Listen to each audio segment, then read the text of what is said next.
no que a gente fala na circulação, né, sistêmica e pulmonar, quais gases que estão presentes na atmosfera, né, que vai entrar nos alvéolos, mas não vai fazer, não vai, como diz, vai fazer só volume, mas não vai ser transportado, a gente não vai utilizar nas trocas gasosas lá, né? Então, o que contém no nosso, na inspiração e na atmosfera, o que a gente respira, né? O nitrogênio, o oxigênio, gás carbônico, gases nobres e vapor d'água, né? E na troca gasosas, ela ocorre entre o alvéolo e a hemácia, né? Porque a maioria dos gases eles são transportados ou como oxihemoglobina ou carbohemoglobina. E ela tem, ela e, né, entre alvéolo e a hemácia a gente tem membranas. Essas membranas envolvem a parede do alvéolo e a parede do capilar. E, e os gases como diz, passam por essas membranas através de difusão simples. Pela composição, pelo peso molecular dela, né, é uma facilidade de passar pelas membranas celulares, né? E quais são essas camadas? Tem aqui no livro bonitinho, nós vamos acompanhar aqui, ó. Alvéolo, alvéolo, camada surfactante, membrana basal epitelial, espaço intersticial, membrana basal capilar, endotélio capilar, né, do capilar até chegar à hemácia, né? Chega o oxigênio vem do alvéolo para o capilar, uma maior concentração, e o gás carbônico aí vai ser transportado do tecido, vai para a hemoglobina, aí da hemoglobina ele passa o sentido contrário, que é do capilar, que aí tem o endotélio capilar, membrana basal, espaço intersticial, membrana, aqui no caso a membrana basal capilar, e aqui você chega na membrana basal epitelial. A gente tem que lembrar essa diferença. E o epitélio alveolar e a camada surfactante e vai para as vias aéreas até o exterior, né? Até a atmosfera. E assim sucessivamente. É importante a gente decorar essa sequência, que o professor enfatizou bastante, né? E que mais? Quando aí essa espessura aqui é outra coisa, os fatores, né, que influenciam a difusão. Aqui essa camada aqui gira em torno de 0,2 seria micro, né? Como é que fala? Micrômetros no caso, né? 10 a sexta. É um 0,2 a 0,6. O professor falou que pode ser até 1 centímetro, assim, no máximo. O que superar essa espessura a mais é onde pode dificultar essa difusão e essa passagem dos gases, é onde que pode acontecer as doenças, né? No caso da pneumonia, né? Que é o que dificulta a dificuldade dessa difusão dos gases aqui pelas membranas.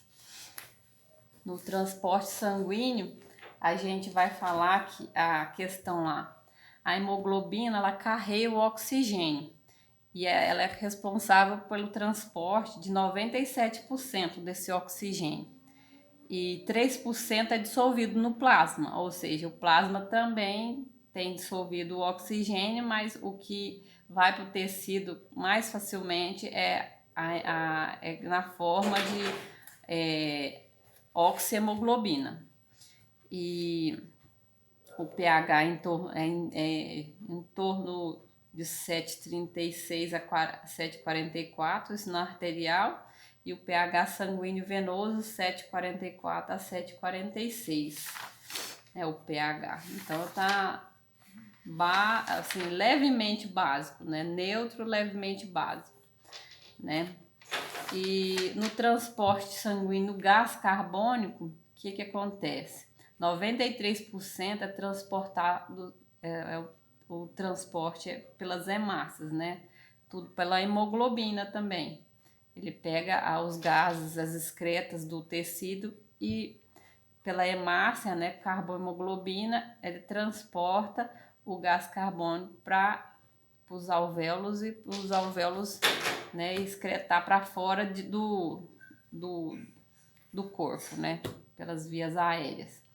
70% do gás carbônico está como íon bicarbonato. 23%, aqui ó,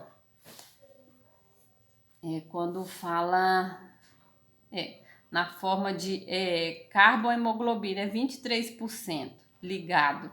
E dentro das hemácias, sem estar ligado, porque a gente tem o sangue, tem o plasma, que é a parte líquida, mais transparente, a hemácia, ou hemácia, eritrócito ou glóbulos vermelhos.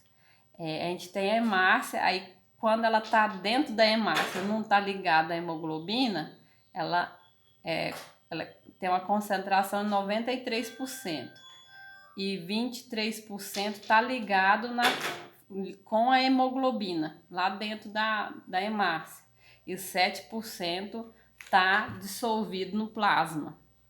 E a enzima que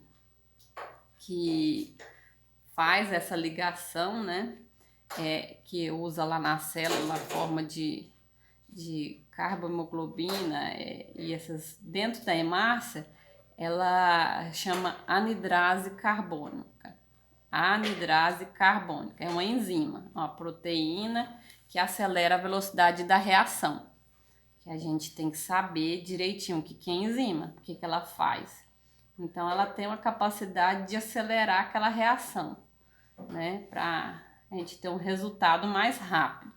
Né, faz a quebra com a e faz o produto, né, o reagente vira o produto com uma velocidade e um resultado mais rápido, né? Aqui, ó, pessoal, aqui ela tá na forma de carbohemoglobina, carbohemoglobina, e quando ela tá na forma de bicarbonato, aí os bicarbonatos, ó, gás carbônico mais água. Aí esses dois componentes junto com a anidrase carbônica fazendo a reação, ela se transformam e o bicarbonato, ela é uma molécula instável, então ela fica na hemácia dessa forma. E os bicarbonatos mais H+. Aí esse H+ se liga à hemoglobina, é onde a gente vê a acidez, né? O pH aqui, que é os íons H+, que ficam liberados decorrente dessa reação com o gás carbônico. Agora a gente vai falar sobre o controle neurológico da ventilação. São três partes lá do encéfalo que a gente vai trabalhar, que é o mesencéfalo, a ponte e o bulbo. E eles fazem parte do tronco cerebral. E quando a gente fala do bulbo,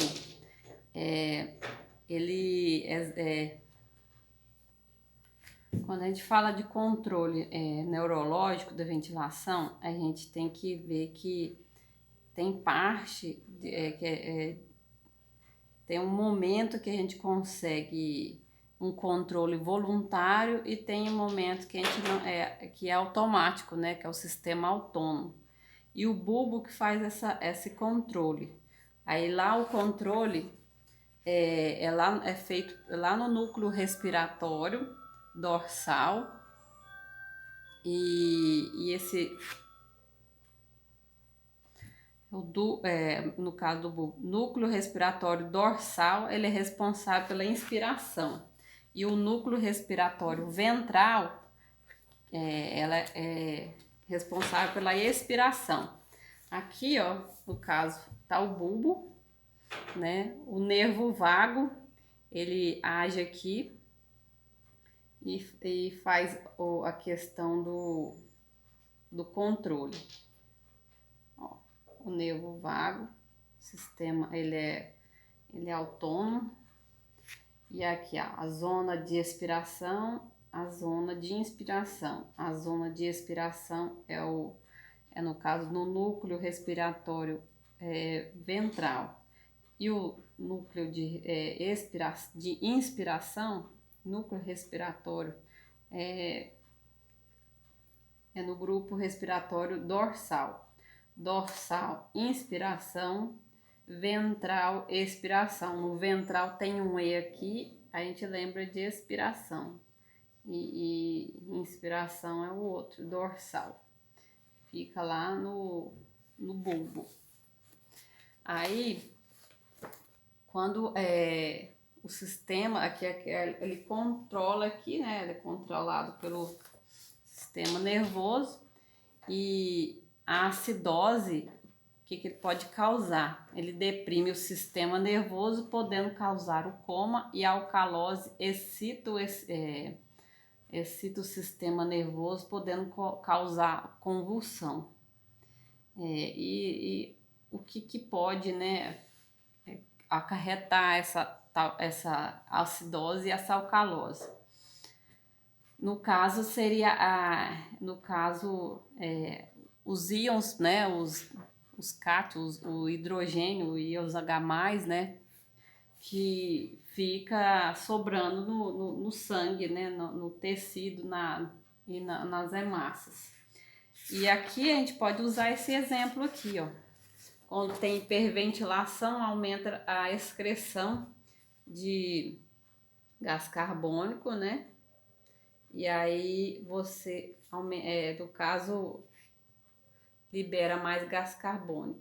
Na hipoventilação, acontece o aumento da captação de gás carbônico, a gente formando a questão do IOS H+, né? Quando tem hipoventilação, a gente pode ter a acidose. E assim vai.